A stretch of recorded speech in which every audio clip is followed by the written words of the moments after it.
こんにちは、ハリケーンフットボールです。今回の教材は、リーズユナイテッドの田中碧に関する動画です。リーズユナイテッドの補強は、着々と進んでいるというところのようにも見えますが、補強の内容からも、プレミアリーグに昇格したことから、やはりチームとしても、ファンとしても、守備を強化しないといけないという考えが強いように伺えます。田中碧と同じポジションでも、ニューカッスルからロングスタッフの獲得がほぼ決定的で、ホッフェンハイムから、アントンスタックの獲得が個人合意が済んだところで、クラブ間の交渉に入ったと報じられているようですが、この2人が、田中碧よりも優先して起用される可能性が高そうです。今回はワンリーズファンチャンネル改め、ワンリーズチャンネルから、今期のリーズのスタメン予想をしています。ホストのコナーと、ゲストのゲーブの現実的になりそうなスタメン予想と、ゲーブの理想的なスタメン予想の部分を切り取っています。コナーの理想的なスタメン予想でも田中碧の話を少し出してはいますが、スタメンに入れていませんでしたので、時間の都合上、切り外していますので、少し中途半端な切り取り方かもしれません。やはり守備を強化する必要がある中で、田中碧は第一オプションにはしづらいといった感じですが、実際にどのように話しているのか、チェックしてみましょう。So this is Gabe's anyway. So we've just got the rough draw of it anyway. So he's got Lovakovic in net. Started off quite well, mate.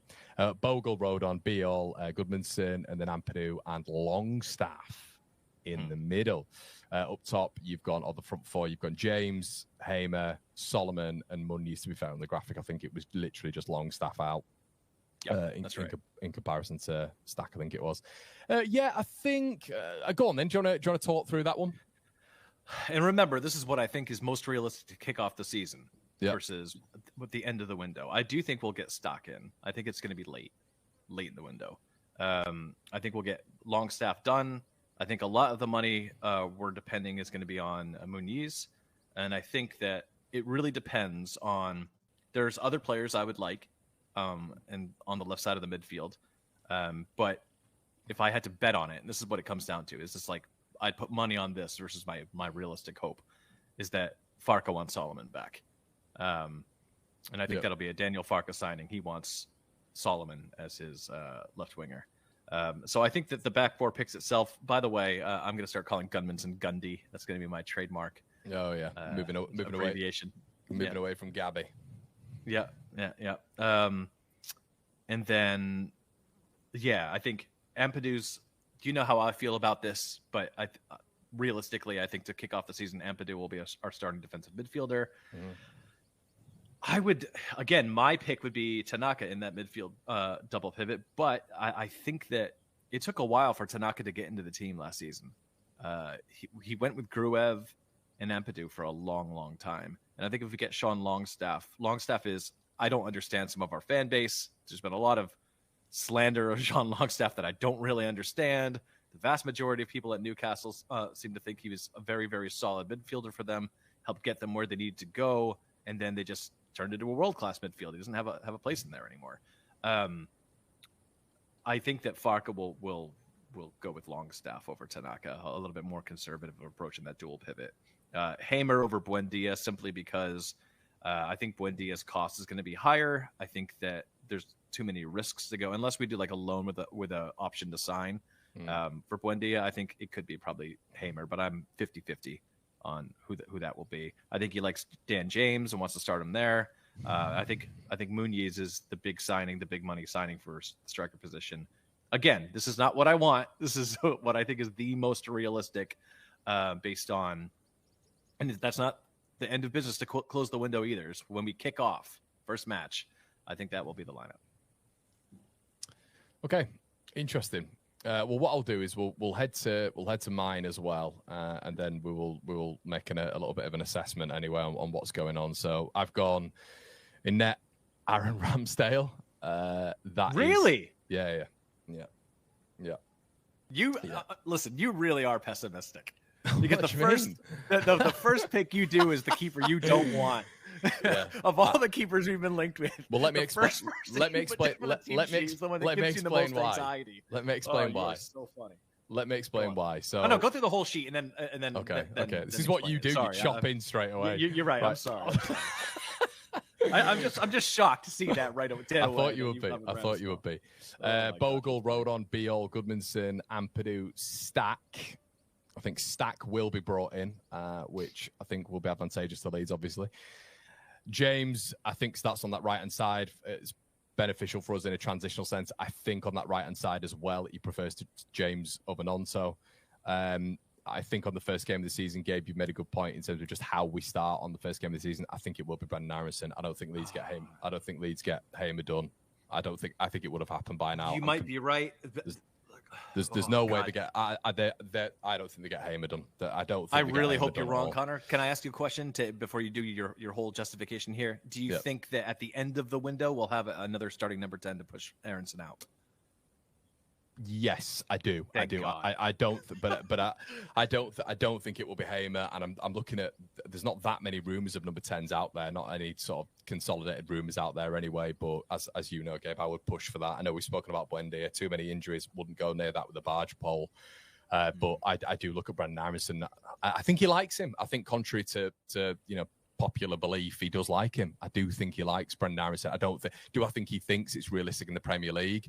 I don't know, maybe Farke thinks to himself if he's got protection in there, Aronson loses the ball quite a bit in offensive areas. If he's got the protection of Stack and Ampadu in and around him and some really hard-working left wingers and right wingers, potentially, there's a case of Leeds United picking up the ball in the final third and being able to work it around that way. I've got Solomon in on the left-hand side. I think Leeds are going to go back in for him. That's my personal thought. I think we will go back in for him. I think there's going to be, as Angus Kinnear coined. So we both think that's the most realistic thing that happens on the left side. Yeah. I think an Angus Kinnear quote, which always has stuck with me when it comes to this, is a market opportunity, or a phrase. We're going for the market opportunities, and I think there is going to be that when it comes to Solomon toward the back end of the window. I think he'll become available. I don't think he'll be probably in Tottenham's squad. So I think he will come to Leeds United. Rodrigo Muniz, I'm very 50-50 with. Very 50-50 with. Let's move back to the obvious glaring error here, or the obvious glaring big mover. Ramsdale in net is one of which I've kind of looked at, to be honest with you, and I thought Sunderland are obviously in for him. They're looking for a goalkeeper. I wonder with Milinkovic-Savic, I don't think that one gets done. I think Napoli are interested. Apparently they're going to trigger that release clause. I think... Yeah, Pope is not going to leave. I don't think Newcastle. I don't think that's going to happen. And then you look at the other option, Lucas Perry at Lyon. I think that's become a hell of a lot more complicated now. So what I will say, and I presume I'm getting absolutely shelled in the chat right now, but as an alternative to Ramsdale, I think they might look at Robin Zentner at Mainz under Bo Henriksen. I think that could be an option that Leeds will go for. But I see Aaron Ramsdale as a very easy and doable option, and Ramsdale would 100% take that move. So maybe he is fourth or fifth choice, and maybe that is one that Leeds get. But what I will say as well is it's just because those three who are heavily rumoured, I don't think get done.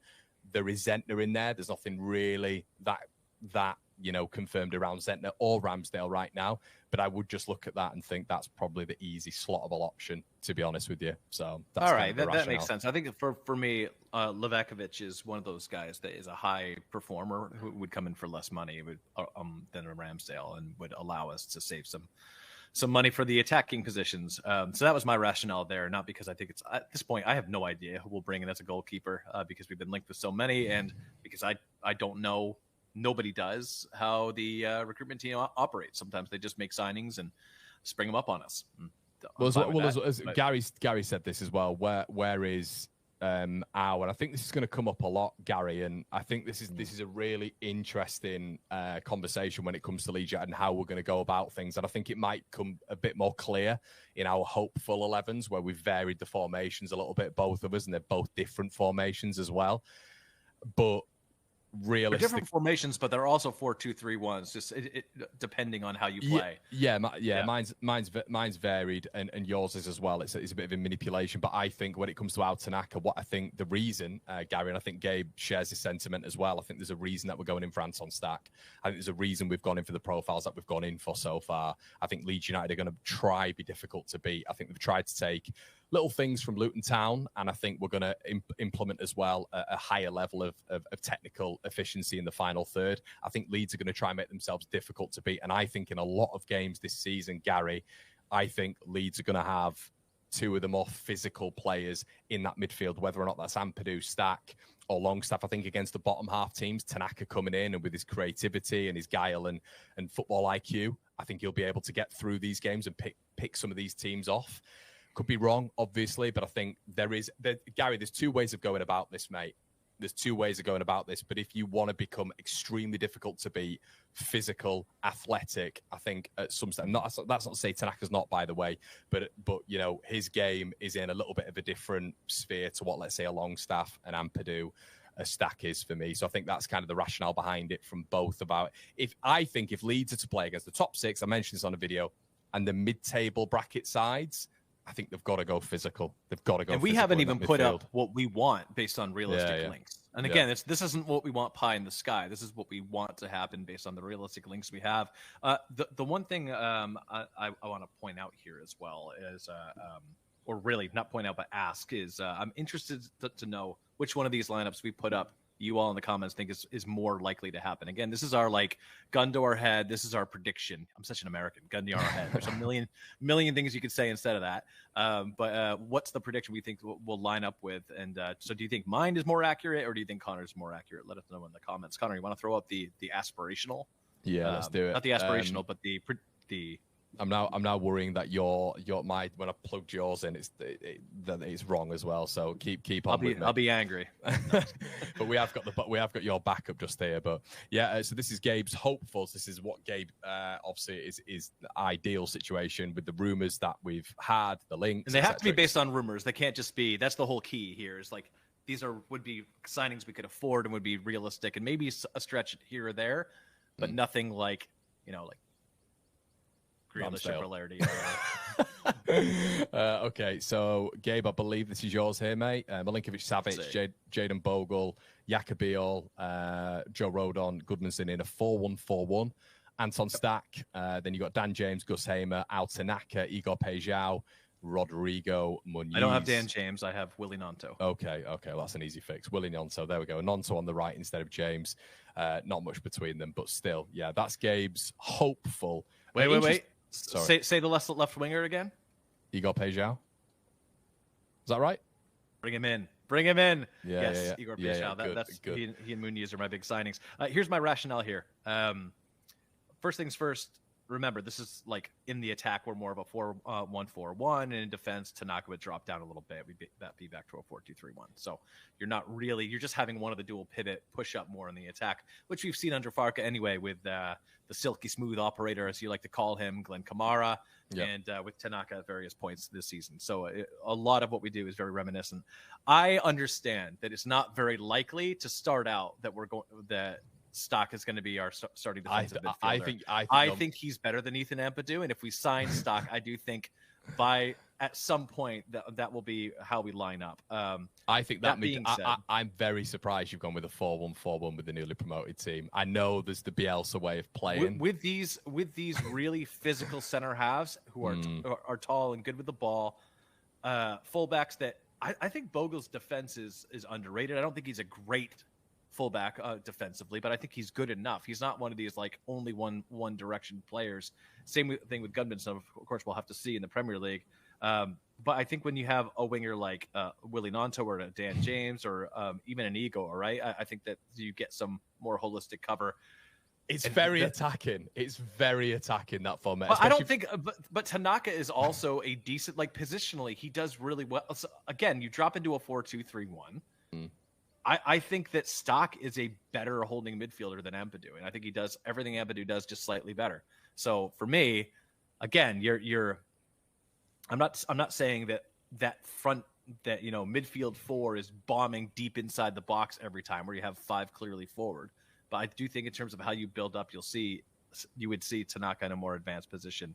Again, Hamer, depending on if we sign him, but that's how I would like to line up, and I think that's a team that, look, against the bottom 4 or 5 teams, bosses and wins most of the time. Yeah, I think that's the context. I think against a lot of the teams, that team. I mean, and look, we're looking at this anyway, but I think with a 4-1-4-1, it's very flat. It's very risky with just that single pivot, especially if we're in transition and we're going forward. You have a dual pivot with Tanaka, but when you've got the likes of Stack and Longstaff available, and you're trying to be physical in that midfield, and you've got Gus Hamer as well to cover, alongside Pejao, James, and Rodrigo Munoz in I don't know. I think when you need to get more physical, when you're playing teams that can punish you on a little bit more, or who can outpossess you, then you can go with a Stock and an Ampadu. Then you can go with a Stock and a Tanaka. Sorry, a Stock and a Longstaff, and you can put them in a more traditional 4-2-3-1.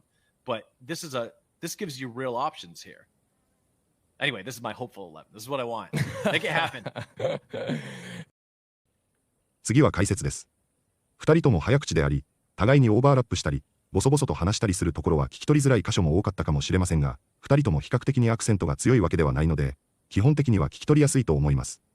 ゲストのゲーブはアメリカ英語のようなので、多くの日本人にとってはこちらの方が聞きやすいかもしれません。ボキャブラリーは簡単なものが多かったかもしれませんが、本日の解説をチェックしてみましょ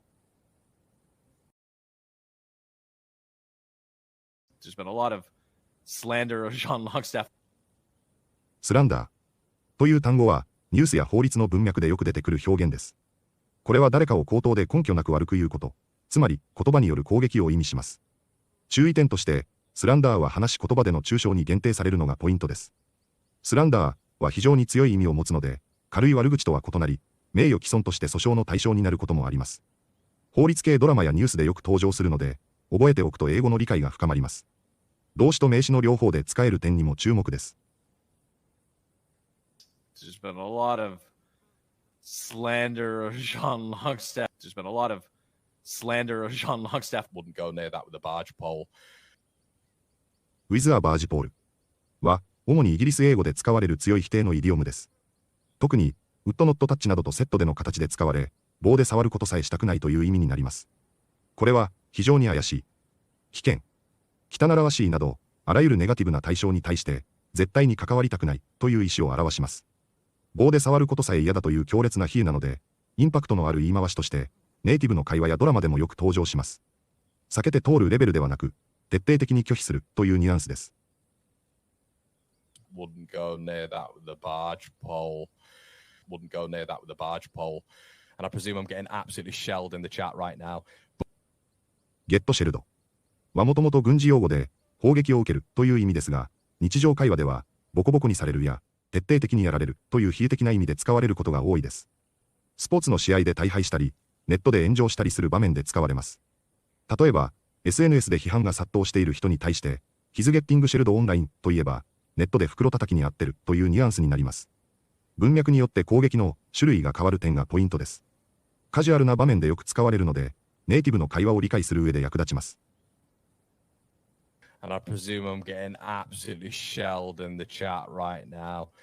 And I presume I'm getting absolutely shelled in the chat right now. Spring them up on us. Spring something on someone は、相手に準備や心構えがない状態で急に提案、要求、発表をするときの定番表現です。日常会話だけでなく、ビジネスでも非常によく使われ、突然の変更や、いきなりの発表などに対する不満を表すときに便利です。スプリングはここでは、突然跳ねかかるというニュアンスで、意図しない驚きや戸惑いを引き起こす場面で使われます。特に、Don't spring this on me は、そんなこと急に言わないで、という意味で非常によく聞くフレーズです。Spring them up on us. Spring them up on us. To pick some of these teams off. ピックオフは、もともと軍事的な表現で、遠くから狙って一人ずつ仕留めるという意味を持っていますが、スポーツやビジネスでは、競合や相手を着実に倒していく意味でも使われます。例えば、特定の試合で相手チームをうまく攻略して勝っていく様子を表し、特にシーズン序盤などで、勝てそうな相手から順に倒していく戦略的な言い方として使われます。計画的な勝利の積み重ねを意味し、分析的で落ち着いた勝ち方のイメージです。Pick some of these teams off. Pick some of these teams off. That's Conor. You want to throw up the aspirational? アスピレーショナルは何かを目指すや熱望するという意味の動詞から派生した形容詞で憧れや目標としての存在を表します。特にブランド戦略や人生設計、就職活動などで理想的ななりたい自分などの文脈でよく使われます。例えば、アスピレーショナルライフスタイルは理想のライフスタイル。アスピレーショナルジョブは憧れの仕事となります。また、アスピレーショナルフィギュアで憧れの人物という表現もあります。ポジティブで意識高めの表現としてよく使われます。That's Conor. You want to throw up the aspirational? That's Conor. You want to throw up the aspirational? So a lot of what we do is very reminiscent. レミニッセントは思い出すや思い出させるという意味を持つ単語で何かを強く連想させるや雰囲気や様式が似ているといったニュアンスを含みます。例えば、映画の映像美が過去の名作に似ていたり、ある曲が懐かしい時代を想起させるときに使います。文法的には、レミニッセントオブという形が基本です。意味としてはポジティブでもネガティブでも使える中立的な語で、文学や映画、ファッションの評論などでもよく登場します。So a lot of what we do is very reminiscent. A lot of what we do is very reminiscent. I think that you get some more holistic cover. ホリスティックは全体を一つとして見るという意味を持つ形容詞で、医療、教育、経営、カウンセリングなど多くの分野で使われます。例えば、ホリスティックエデュケーションは知識だけでなく心や体も含めた教育。ホリスティックアプローチは個々の要素だけでなく、全体の関係性やバランスを考慮する方法です。ビジネスでも、ホリスティックな視点で戦略を考えるといった言い回しでよく登場します。I think that you get some more holistic cover. I think that you get some more holistic cover. いかがでしたか？チャンピオンシップからプレミアリーグに昇格したチームが、そのまま降格するという流れが続いている事実と、その内容からも、ディフェンシブに戦う必要性が高まっているのは間違いないと思います。田中碧が、チャンピオンシップの中で、昨シーズンのベストプレイヤーの一人だったとしても、実際には、田中碧でも十分にやれる可能性があったとしても、プレミアリーグでは、第一オプションでは使いづらい、といった感じではないでしょうか。特に最初の方では、守備的な戦い方になる可能性もあると思いますが、その中でも田中碧の出番は間違いなくあると思いますので、その中で、実際にできるということを証明していくことが、一番の方法かもしれません。昨シーズンは、ダブルボランチでも、より守備的なポジションでしたので、ゲーブの案のように、ロングスタッフかスタックが、その6番の位置を務め、田中碧がより前方の、より8番に近い形になる方が、チームとして守備力をある程度担保しつつ、田中碧のテクニックや、クリエイティビティやボールを動かしたり前進させる力を発揮できるようにする方が、田中碧にとっても、チームにとっても、ベストな形になるのかもしれません。いずれにしても、より競争が生まれ、チーム全体として、戦い方のオプションを持つことも、チームとしてはプラスであるのは間違いないでしょうから、今シーズンのリーズの戦い方と、田中碧の起用のされ方に注目し、楽しみにしたいと思います。本日もご視聴いただきありがとうございました。またすぐにお会いしましょう。